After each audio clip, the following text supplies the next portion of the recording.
When we think of World War II, we think of the beaches of Normandy, the snows of Russia, or the jungles of the Pacific.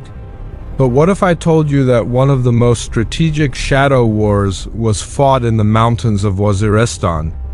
There was a lone warrior who became such a nightmare for the British Empire that even Adolf Hitler and Mussolini tried to recruit him.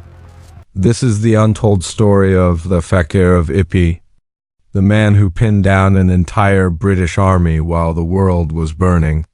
Section 2. The Rebel of the Mountains. To understand this secret alliance, we first have to meet the man. His name was Mirza Ali Khan, a religious scholar from North Waziristan. In the mid-1930s, he was a peaceful man.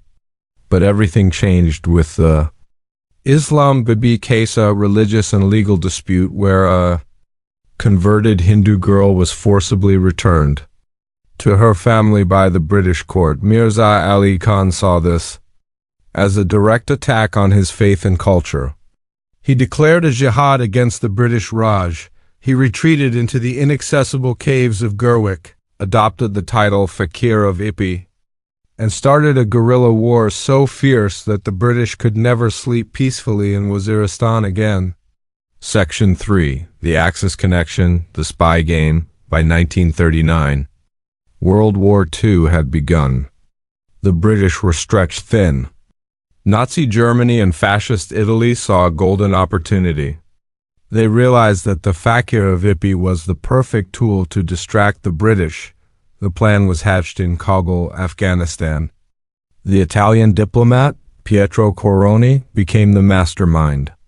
The strategy was simple: flood the Faqir with money and weapons. The logic was cold and calculated. If the Faqir kept attacking the British in India, Britain would have to keep thousands of troops there instead of sending them to fight against Germany in Europe. Section 4. The Strategy and the Gold. It wasn't just talk. The Axis powers smuggled significant funds to the Faqir. There were even plans to send wireless radio sets so the Faqir could communicate directly with Berlin, and it worked. At the height of the war, Britain was forced to station over 40,000 soldiers in Waziristan to hunt down one man. That is 40,000 soldiers who were missing from the front lines of North Africa and Europe. The British were so desperate that they launched massive airstrikes on these villages. But the Faqir was a ghost. He took the Axis money, bought weapons, and continued his war.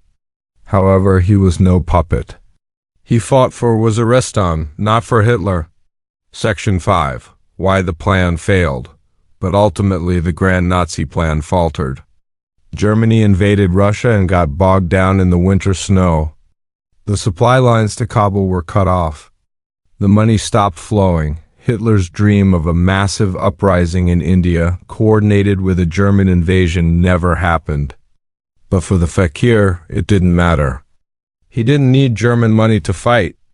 He had the support of his people. Section 6. Conclusion: the undefeated. World War II ended in 1945. The British Empire left in 1947. But the Faqir of Ipi? He never surrendered. He remained a free man in his mountains until his death in 1960. History often forgets this chapter. But for a few years, the caves of Waziristan were a secret front in the world's biggest war, where a tribal warrior and a European dictator shared a common